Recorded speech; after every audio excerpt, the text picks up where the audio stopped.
Kaya magsimba tayo guys. Simba. Simba.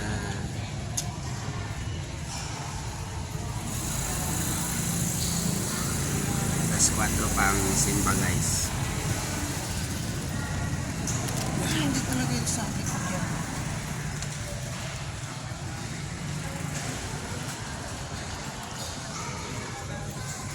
Laki ng simbahan ng Mamatid.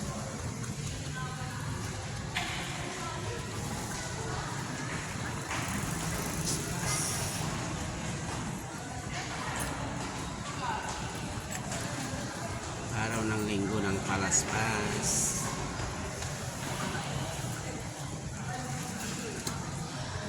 Sama kaming apat.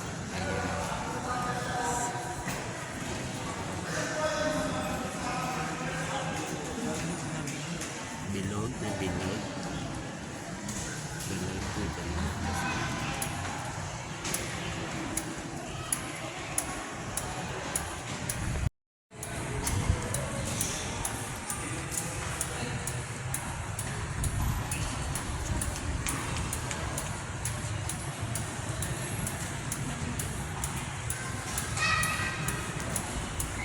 Diba, electric ban, click, click, click, click, click.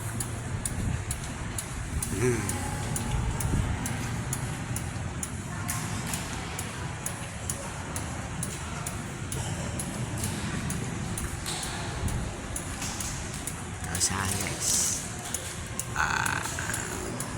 yung may pakulay.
Tayo lakad natin.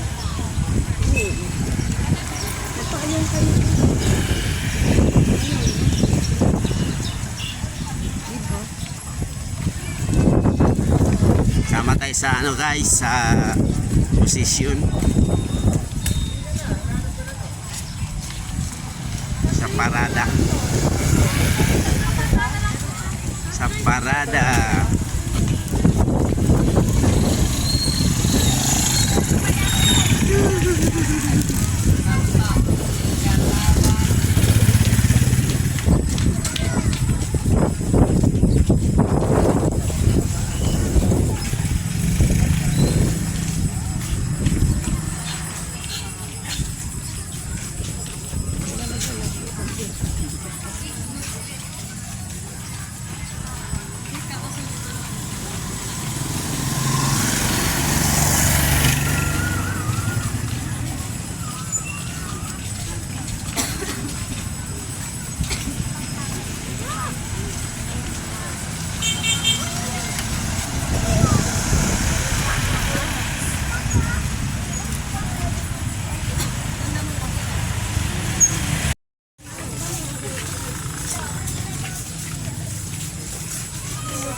A few moments later.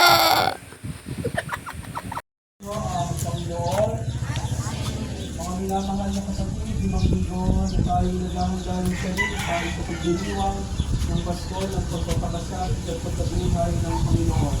Sinigas natin ilawain kung ibahin ang ating pananagutan sa Diyos at sa kapwa-tao ay sunod sa aral at halimbawa ni Jesucristo.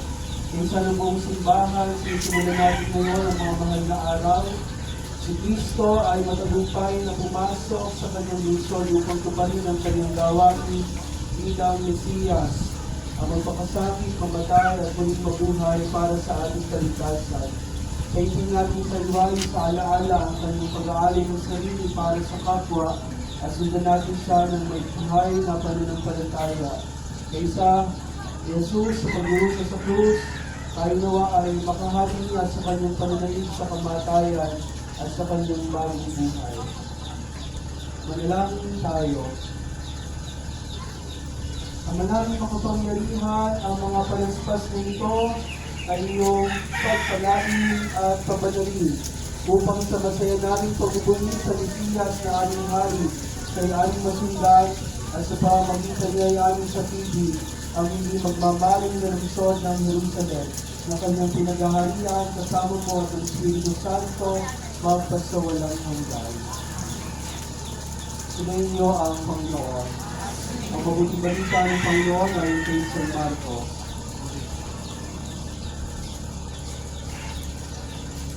Malapit na si Jesus sa Jerusalem, nasa gulod ng bundok ng mga Olivo at natatanaw na ang mga bayan ng Bethphage at Bethania.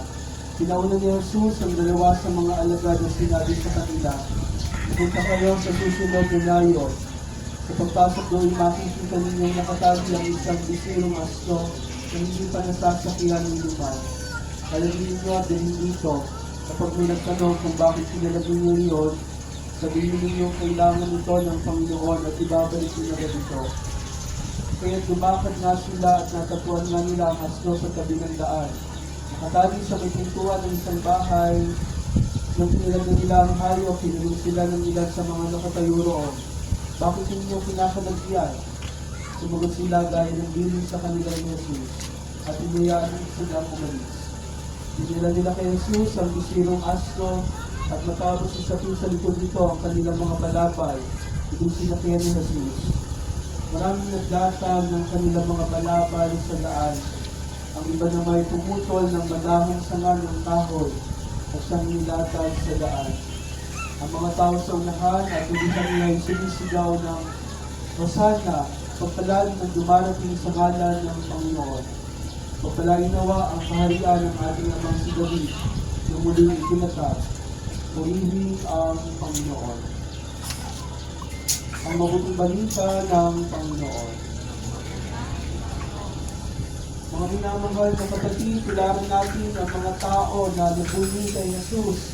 Kanina ang mga posisyon sa kanyang karangalan, taglay ang kapayapaan. Dito na ako na.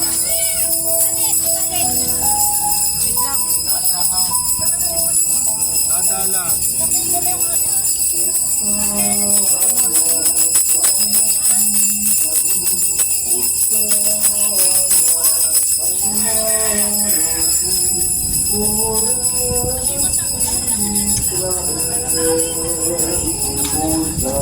Ano yun, sabihin mo nga, dahan lang yung lahat.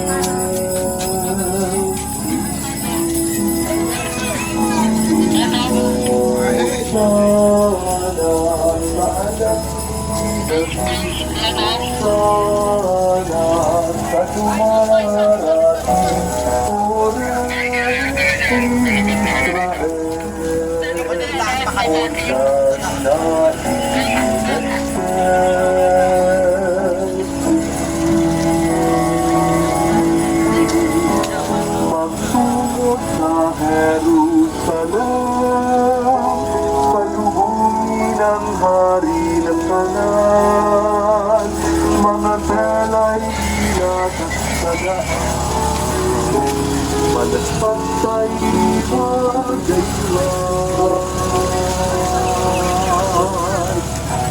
Sana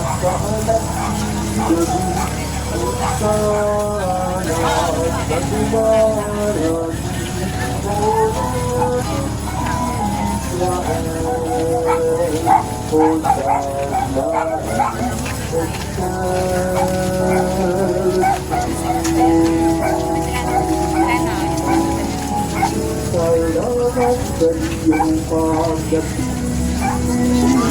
Salamat sa iyong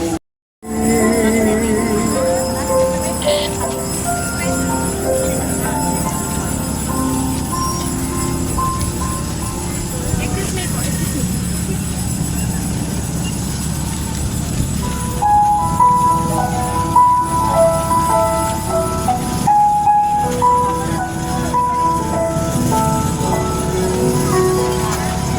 Sana sa anak ni David, o sana sa dumarating, o reyong Israel, o sana